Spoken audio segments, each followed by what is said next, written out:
turns to red. There. They're only here for the booze, get it? The booze. It's the miserables. We're in Melrose Park right now. That's Joe, that's Corey. They are the miserables. We just walked through 13th Floor Haunted House in Melrose Park. I want to talk about that. I also want to talk about, big stretch, the brand new Miserables album. I'm holding it up to the camera if you're watching on Facebook Live. If you're not, go listen to the album anywhere. Greatest album name to date. Whatever. This sucks. You ready to do the podcast? We are. So before we talk about your band, let's talk about what we just experienced. We went through 13th Floor Haunted House. I want to thank them for setting us up and letting us jump the line, which was kind of scandalous. Joe, you have not been to a haunted house in decades? Yeah. So I haven't been one since I lived in Michigan, which was 13 years ago now. Talk on the mic. Yeah, it's been a while, to say the least. So what do you think? What both of you think? I really don't like the crooked floor. It made me dizzy. There are a couple of disorienting aspects to this haunted house. Yeah, and I don't like the strobe lights. Those are really disorienting. Yeah. And then the part where you had to walk through the thing that you talked about. Oh, with the pillows. With the pillows. That was like suffocation. It was just uncomfortable. I don't know. I felt pretty good in that time. I mean, for you, I can understand. You need a lot of, you need all the touch you can get. Yeah. Now, all that said, it was fun, yes? Yeah, it was great. It was great. But yeah, there are those disorienting moments. The haunted house here at 13th Floor is divided into two parts. You get through the first half, then you kind of catch your breath, and they usher you into the next one. And that second one begins with this, as Joe said, completely disorienting strobe light thing where you cannot see an inch in front of your face. You don't know what direction you should go in. And somehow, I don't know how this works, but shapes or walls' edges kind of came into view. Yeah. And I kind of figured out how to move. But yeah, it definitely takes a minute though, right? And plus it switched from like really dark, and then that room was all lit up bright white with white walls, and so like your eyes just were not ready for that by any means. Trent Reznor DJing was kind of a lot. They had loud pulsating techno on the second half of the haunt. I think you're just using Trent Reznor because that's the only person. That's the only reference I have. That's the only one you have. They're a pop punk band. They can be forgiven. But yeah, there are those disorienting moments. There's that one. I can't even I'm walking through this room. I couldn't even understand how it was working, but it feels like you're walking almost against gravity. Yeah. It feels like you're not walking on a flat surface. I did not like that room at all. Do you guys understand what happened? I don't know how they did that. I think it's part of it's the light, right? Because even in there, like the lighting was really weird, and you just feel like you're falling forward constantly. You have to hold on. You have to hold on for a purpose, and you can't really get your bearings because of the light situation. So yeah, I got dizzy in that. That was really uncomfortable. Yeah, I don't like uneven surfaces at all. Like I don't like them. I don't know if that was the room or if it was another one where you, Joe, right after we exited the room, you said, yeah, I didn't like that at all. Yeah, that was that one. Okay. Yeah, I didn't like that at all. Now, there's one effect I think we all loved, which is, it's a haunted house favorite, really. It's that walking through swamp water, where you're walking through a room and it's just smoke. It's fog, and they have a green laser light, which resembles the surface of water. Yeah. And it feels like you're wading chest deep through water. That's pretty... It's disorienting, but super cool. Yeah, I love that. I was just worried, I don't think they can actually touch you at these things anymore or anything like that. Anymore. But back in the day, yeah, sure, shit, when I was a kid. Sorry, I don't know if I can swear on this, but, they used to be a little bit more physical back in the day, as I recall. And that's the kind of moment where it's like you're going to expect, to feel something on your legs or something like that. Yeah, the actors can't do that. If anyone were doing that, it would be Corey, and that would be weird. I know you're a band. I considered it. Yeah. And you do gigs together. It's perfectly normal. So 13th Floor Haunted House, super fun. And all in, it was, 30 minutes walking through it? Yeah.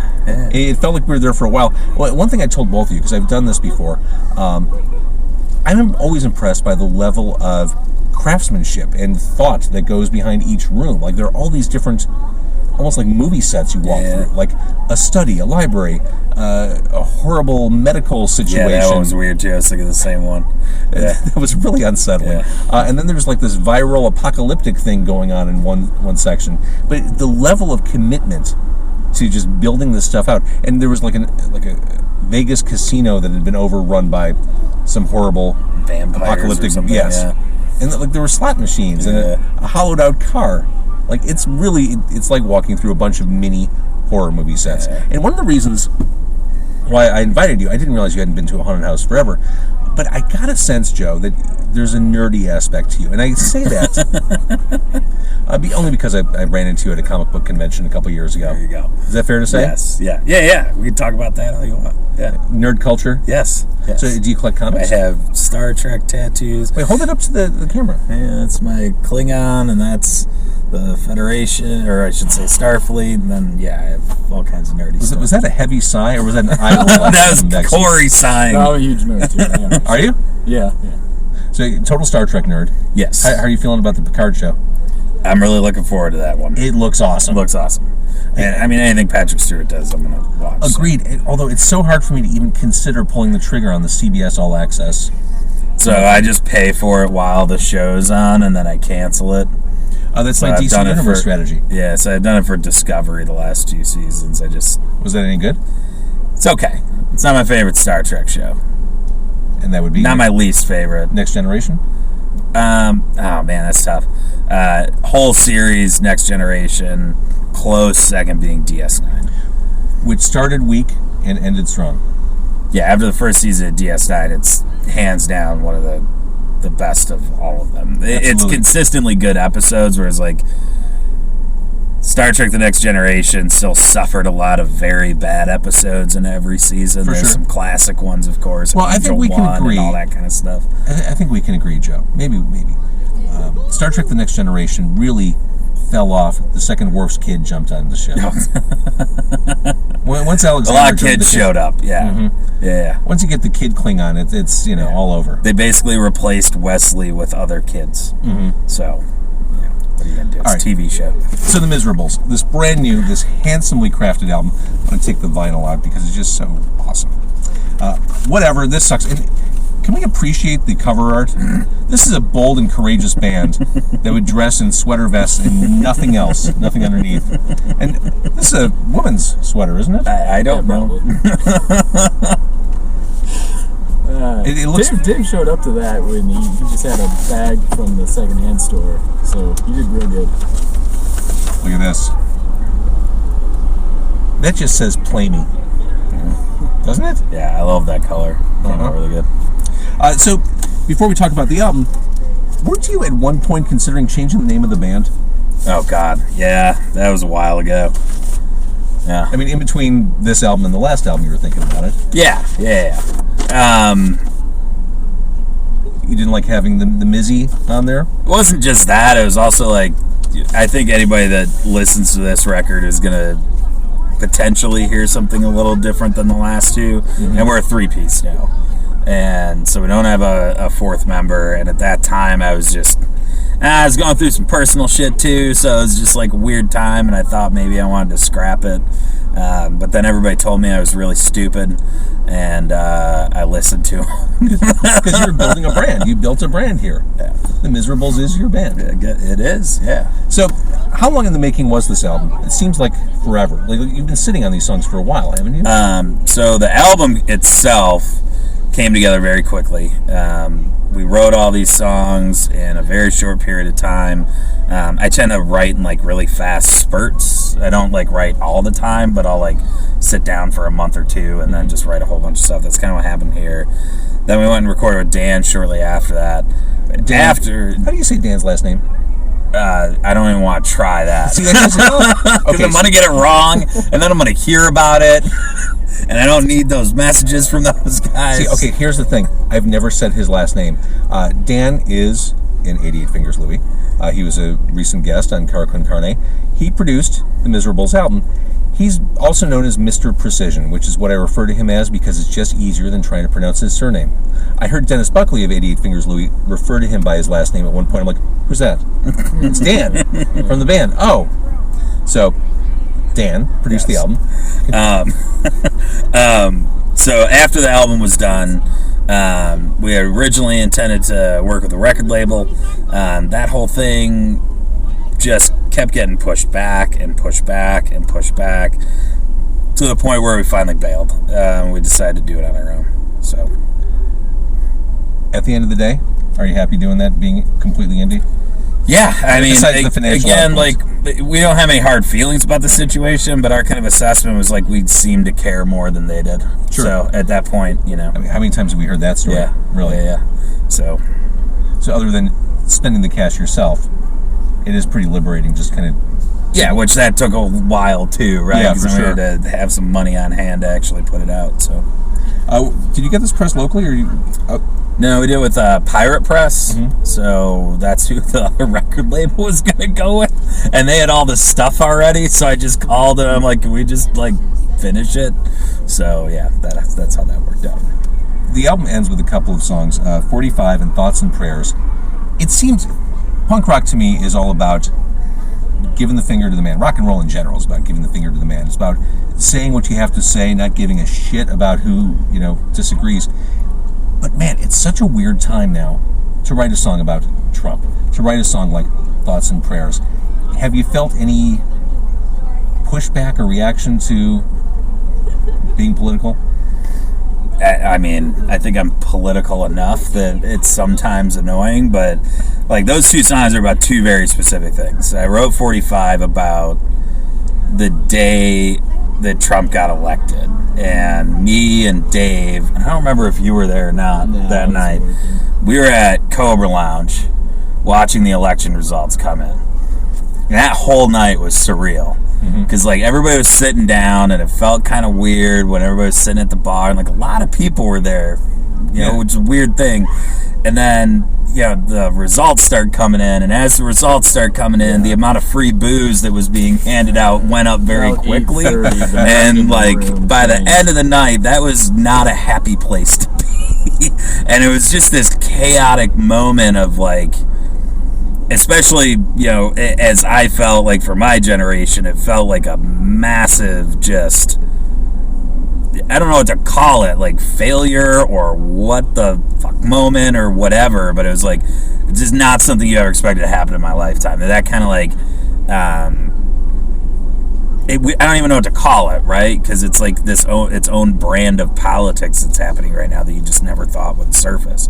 And like witnessing that was just chaotic, and that's a pretty aggressive song lyrically. It is. And I kind of talk about what I'm talking about there is how it felt like watching all that happen in that very specific moment of that evening, like what was going on. Of course, I was obviously drinking, so that added fuel to the fire.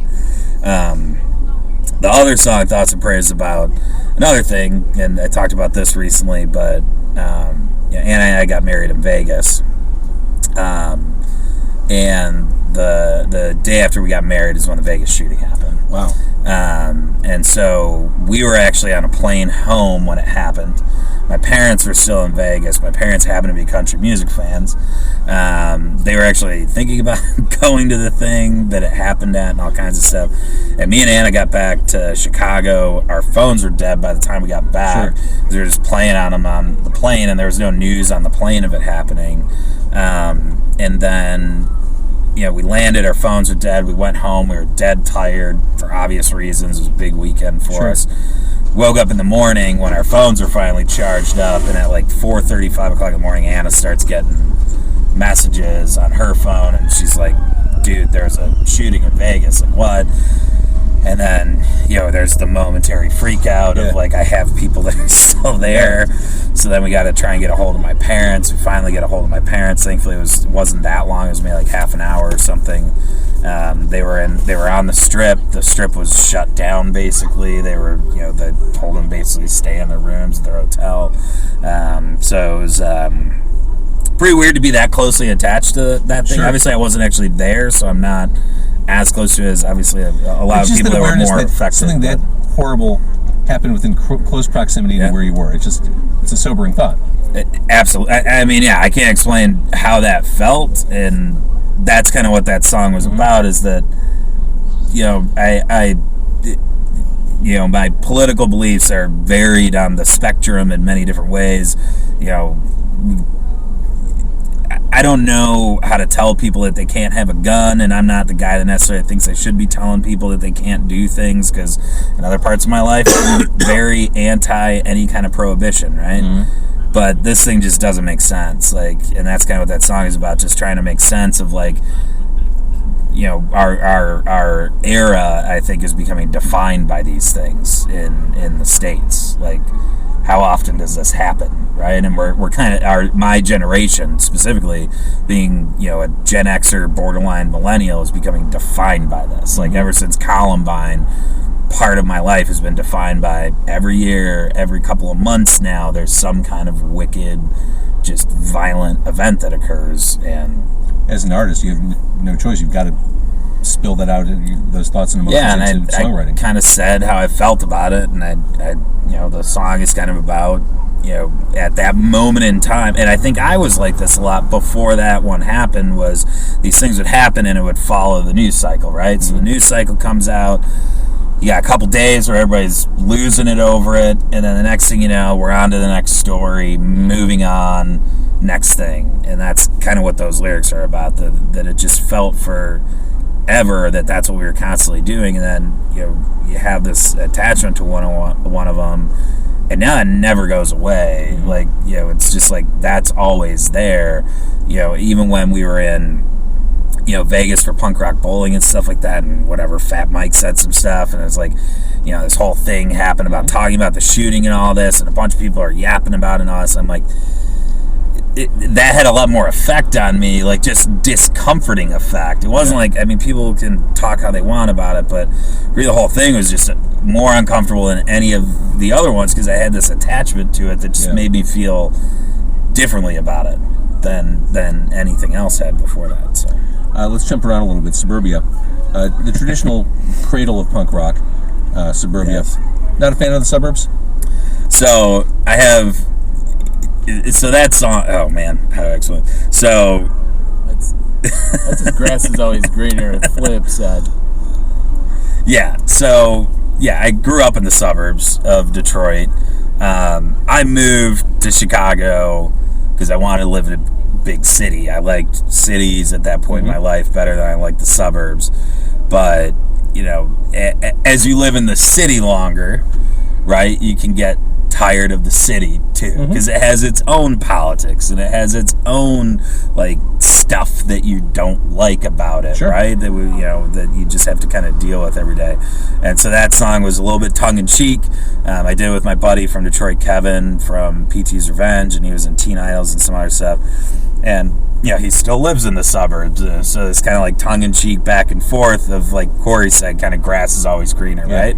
And then kind of playing down to, like, I've, you know, recently been married and talking about how, like, you know, it was really important to me that I was now with someone that doesn't really matter, you know, where I'm living, we're going to be fine. I love it. That's the sentimental part of it. Yeah. All right, so this album is streamable. It's also buyable on Handsome Vinyl through your website? Yeah, so themiserables.bandcamp.com is the best place to go to buy the record. You can also go to just themiserables.com and it'll link you there. It's M-I-Z-Z Rubbles. Yes. 2 Z's instead of an S. Right. Yes. It makes you different. Yes. It makes you stand out. And it's based on your name. Yes. And then as far as live music goes, when can we see you? Right now we have nothing booked. So that's a crime. Nothing there booked. There are how can that be in this day and age? I can't blow any news right now, but there are other life events occurring. Who's this any news guy you're talking about? There are other life things happening. Winter's upon us, and we're taking a little bit of a hiatus before the new year, which is of course really weird when you have a record coming out, but we have some things that are in the works for the new year, and then we plan on being out there quite a bit, but probably for the next 2 months it'll be a little quiet, other than maybe a little local show here or there. Okay. But it'll be all over our Facebook page if we do anything, or Instagram or whatever. Well, I think the album sounds great. I think you guys sound great. I mean, thank you. This is a guitar-heavy pop punk band. I mean, these buzzsaw guitars really, I think, stand out in lyrics and everything. It's just a really strong band. I've been a fan for a while. I was convinced you didn't want to do this podcast. No, of course we did. Well, I asked you, and then you just stopped communicating with me. I'm like, oh, he's just trying to, like, he wants nothing to do with this. It's not the radio. Fuck that. He's not going to cross the street unless it's an FM antenna. I am so bad about keeping up with messages in a calendar right now. It's driving my wife up a wall and a lot of my friends up a wall because, like, I can't stay on top of it. I'm working a lot right now, and, like, I don't know. I'm trying to come up with excuses. I don't really have one. I'm just really bad at it. And, like, I can't. Are the other two guys good at keeping organized? Because that's way important. Better. Okay, so they balance. Well, not actually. I shouldn't say that. Corey usually doesn't know what day of the week it is. That's usually a problem. You already said it, so it's official. Thanks, Joe. All right. Joe and Corey from the Miserables. Thanks for coming out to Melrose Park. There's a Baker's Square around the corner. We should probably go there. Dude, yeah. The haunted Baker's Square going on. Do you have a preferred pie? It is pumpkin pie season. That it is.